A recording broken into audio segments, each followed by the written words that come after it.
नमस्कार। लोकसभा चुनाव में जिन पार्टियों ने दोस्ती निभाई थी, उपचुनाव में वही पार्टियां एक दूसरे की हार की बिसात बिछा दी। उपचुनाव में बिना गठबंधन के एक दूसरे के सामने उम्मीदवार उतारना कई सीटों के समीकरण प्रभावित कर रहा है। हनुमान बेनीवाल का अब तक का जिस फॉर्मूले के साथ खींवसर में जीत दर्ज करते आए हैं, उन्हें लोकसभा में साथ रही कांग्रेस ने मुसीबत में डाल दिया। सलोमबार और 84 सीट पर कुछ ऐसा ही नजर आया।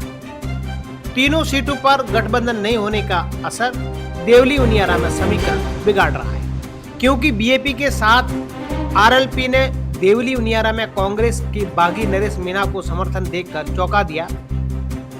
लोकसभा चुनाव में एक दूसरे का साथ निभाने वाले किस तरह से चुनाव में एक दूसरे को पटकनी देने के लिए जुटे हुए हैं। कांग्रेस ने आरएलपी से गठबंधन किया। लोकसभा चुनाव में नागौर में कोई प्रत्याशी नहीं उतारा। खुद तत्कालीन मुख्यमंत्री अशोक गहलोत ने बेनीवाल के लिए सभाएं करने आए थे। बेनीवाल ने भी जीत दर्ज की, लेकिन विधानसभा चुनाव में कांग्रेस ने हनुमान बेनीवाल की जगह खाली हुई सीट पर अपना उम्मीदवार उतारा। पहले से ही बीजेपी ने इस सीट पर बेनीवाल की मुश्किलें बढ़ा दी। अब कांग्रेस के इस दांव ने बेनीवाल को सबसे ज्यादा चोट पहुंचाई है। ये बात उनके हालिया चुनावी भाषणों में साफ नजर झलकती है। हनुमान बेनीवाल ने अपने चुनाव प्रचार में साफ कहते हैं कि उनका केंद्र में कांग्रेस से गठबंधन है, बीजेपी ही उनकी एक बड़ी दुश्मन है। यहाँ राजस्थान में शेखावटी के बड़े नेता गोविंद सिंह डोटासरा के नाम लिए विनय कहा, बाड़मेर के नेता हरीश चौधरी के लिए कहा। बेनीवाल ने कहा कि कांग्रेस को गुमराह कर उनका गठबंधन नहीं होने दिया, यानी उन्होंने डोटासरा और हरीश चौधरी के लिए कहा कि कांग्रेस को गुमराह कर उनका गठबंधन नहीं होने दे रहे हैं। इन्होंने उन्हें हारने के लिए बीजेपी से सेटिंग की है और बीजेपी की जीत के लिए उपचुनाव मैदान में सेट करके किया है। हाल ही में हनुमान बेनीवाल ने कांग्रेस के राष्ट्रीय सचिव और ओसिया की पूर्व विधायक दिव्या मदेरणा पर जमकर जुबानी हमला बोला। वो खींवसर में कांग्रेस प्रत्याशी नहीं बल्कि बीजेपी प्रत्याशी के लिए वोट मांगती फिर रही है। वो यह बीजेपी नेताओं से मिली हुई है। टिकटों की घोषणा से पहले जयपुर में पत्रकारों से बातचीत करते हुए पीसीसी अध्यक्ष गोविंद सिंह डोटासरा ने कहा था कि लोकसभा चुनाव के बाद बेनीवाल खुद कहते हैं कि उनका इंडिया गठबंधन में है, राजस्थान में नहीं है। हनुमान बेनीवाल ने साल 2008 में खींवसर विधानसभा सीट के लिए बीजेपी के टिकट पर जोरदार जीत हासिल की। नागौर में राजनीति के जानकार बताते हैं कि इस चुनाव में हनुमान बेनीवाल के यहाँ अपनी जीत का फॉर्मूला मिल गया था। इस चुनाव में बसपा प्रत्याशी दुर्ग सिंह चौहान ने तब के कांग्रेस प्रत्याशी सहदेव चौधरी से दुगुने वोट हासिल किए थे। इस निर्दलीय प्रत्याशी भागीरथ ने भी तकरीबन 12,000 वोट लाकर कांग्रेस की पार्टी की हालत खराब कर दी थी। बेनीवाल तब ये चुनाव निकटतम प्रत्याशी दुर्ग सिंह से 24,000 वोट से जीते थे। यहाँ साफ हो गया है कि चुनाव में एक मजबूत निर्दलीय एक तीसरे दल के मजबूत नेता की मौजूदगी ने बेनीवाल की जीत आसान बनाई। साल 2013 में चुनाव में निर्दलीय हनुमान बेनीवाल जीते थे। इस जीत के पीछे यही फॉर्मूला काम आया कि बीजेपी तीसरे नंबर पर रही, चौथे नंबर पर कांग्रेस पहुंची, पार्टी जमानत जब्त हो गई। दूसरे नंबर पर रही बसपा दुर्ग सिंह चौहान ने बीजेपी और कांग्रेस को जबरदस्त नुकसान करते हुए 42,000 वोट ज्यादा हासिल किए थे। इसके बावजूद बेनीवाल की लीड 23,000 से ज्यादा वोट की थी। साल 2018 में बेनीवाल के सामने कांग्रेस के पूर्व आईपीएस सवाई सिंह गोदारो को टिकट दिया गया। बीजेपी के तत्कालीन जिला अध्यक्ष रामचंद्र को उतारा। इस बार सियासी चर्चा है कि बीजेपी ने जानबूझकर यहां अपना कमजोर प्रत्याशी उतारा था। बेनीवाल ने यह चुनाव 16,948 वोटों से जीत लिया। कांग्रेस दूसरे तो बीजेपी तीसरे नंबर पर रही। बेनीवाल ये चुनाव जीत जरूर थे, लेकिन पहली बार उनकी लीड घट गई। कारण था तब अब तक बसपा की टिकट पर 2 चुनाव लड़ चुके दुर्ग सिंह चौहान ने इस बार चुनाव नहीं लड़ा था। इससे कांग्रेस के वोट कटने से बच गया, वो दूसरे नंबर पे रही।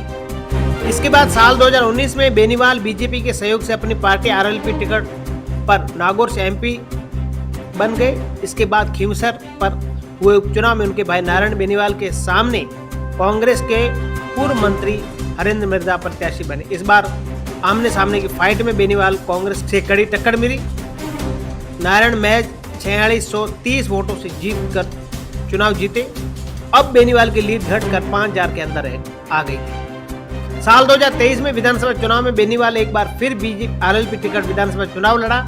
इस बार बीजेपी के टिकट पर कभी उनके अपने और खास रहे रेवंत राम डागा मैदान में।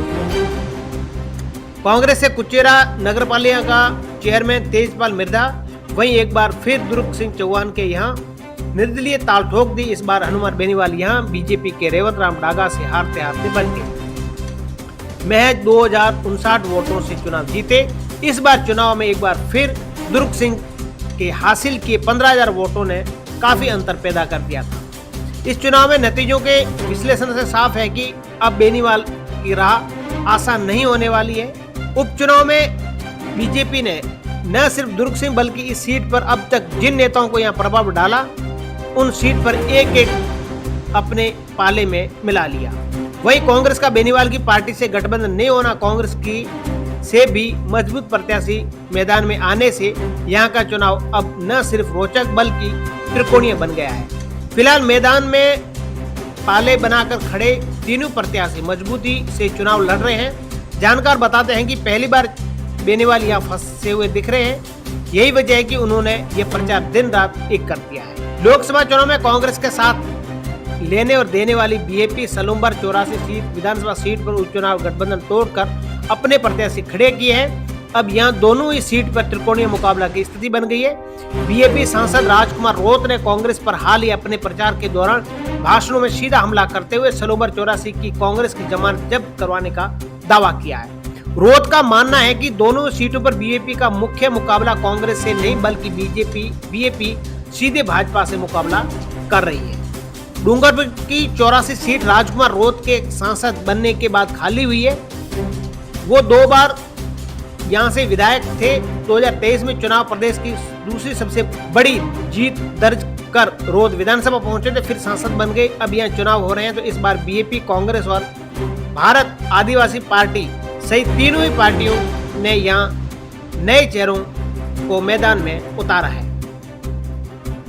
भारत आदिवासी पार्टी ने अनिल कटार को उम्मीदवार बनाया है। अनिल अभी जिला परिषद सदस्य हैं। वही बीएपी ने यहाँ सीमलवाड़ा प्रधान कारीलाल नीनामा को उम्मीदवार बनाया है। इसके बाद कांग्रेस ने भी यहाँ युवा चेहरे सरपंच महेश रोत को उम्मीदवार बनाया है। देवली उनियारा की बात करें तो कांग्रेस के हरीश मीणा लगातार 2 बार इस सीट पर जीत हासिल कर अपना लोहा मनवा चुके हैं। हाल ही में लोकसभा चुनाव में पार्टी ने उन्हें सांसद चुनाव लड़वाया। इन्हें मीणा टोंक सीट से सांसद चुनेंगे। इस बार विधानसभा की सीट खाली हुई, यहाँ उपचुनाव हो रहे हैं। 2013 में जीतकर विधायक रहे राजेंद्र गुर्जर को टिकट दिया बीजेपी ने। विजय बेसरा का टिकट काट दिया। इससे पिछले साल से विधानसभा चुनाव में यहाँ पार्टी ने साल 2018 में चुनाव हारे। राजेंद्र गुर्जर का टिकट काट कर बेसला को प्रत्याशी बनाया था। इस बार कांग्रेस पार्टी ने केसी मीणा को टिकट दिया है, लेकिन यहाँ की गणित सारी निर्दलीय प्रत्याशी नरेश मीणा बिगाड़ रहे हैं, कांग्रेस को काफी नुकसान पहुंचा रहे हैं। आरएलपी के हनुमान बेनीवाल और बीएपी के सांसद राजकुमार रोत भी नरेश का सपोर्ट कर रहे हैं। इस सपोर्ट ने कांग्रेस की नींद उड़ा दी है। इसका नरेश को सीधा फायदा होने वाला है। कांग्रेस पार्टी को बड़ा नुकसान होता दिख रहा है। यही वजह है कि लगातार 2 बार जीत रहे कांग्रेस पार्टी की हैट्रिक की राह बहुत ज्यादा कठिन हो गई है। नमस्कार।